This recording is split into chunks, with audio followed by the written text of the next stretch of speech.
সুদখোর মহাজন যে মিথ্যাবাদী আমি কিন্তু অনেক আগের থেকেই কইয়ে আসতেছি। আমি মিথ্যাবাদী কইলেই সুদখোর মহাজনের রুহানি সন্তানেরা আমার উপরে খেপে।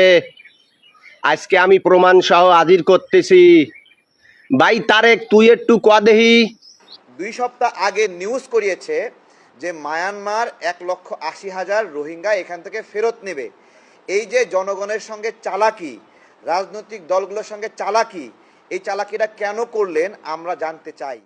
এই বছরের জানুয়ারি থেকে ফেব্রুয়ারি মাসেই জাতিসংঘের একটা ইঙ্গিত ছিল যে এপ্রিল মে মাসে এখানে একটা সংকট হতে পারে, বাংলাদেশে রোহিঙ্গারা আবার অনুপ্রবেশ করতে পারে। এবং সেই সময় এর পরবর্তীতে জাতিসংঘের মহাসচিব যখন বাংলাদেশে আসলেন তখনও এই আলোচনাটা সরকারের সঙ্গে তিনি করে গেছেন। কিন্তু দুঃখজনক, এই বিষয়গুলো সরকার রাজনৈতিক স্টেক হোল্ডারদের সঙ্গে আলোচনা করেন নাই।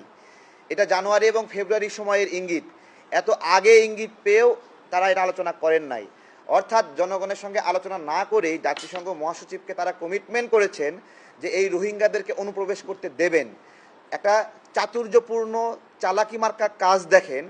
তারা রোহিঙ্গা অনুপ্রবেশ করবে এই বিষয়ে সম্মত হয়েছে, কিন্তু 2 সপ্তাহ আগে নিউজ করিয়েছে যে মায়ানমার 1,80,000 রোহিঙ্গা এখান থেকে ফেরত নেবে।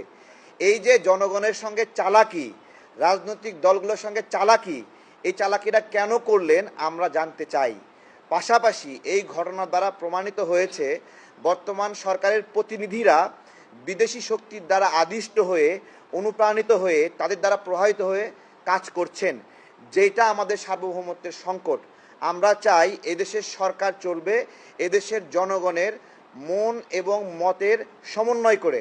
সেই মন এবং মতের সমন্বয় ছাড়াই বিদেশি শক্তির কাছে নতজানু হয়ে তারা বাংলাদেশের স্বার্থ নষ্ট করেছেন। এই জন্য আমরা বলেছি এই কাজে যে সকল প্রতিনিধিরা জড়িত আমরা তাদের বিচার চাই। আমরা আমাদের প্রেস ব্রিফিংয়ে স্পষ্ট উল্লেখ করেছি, যারা যারা এই কাজে প্রভাবিত করেছেন নির্ণয় করা হোক, তাদেরকে এখান থেকে বের করে দেওয়া হোক এবং শাস্তির আওতায় আনা হোক।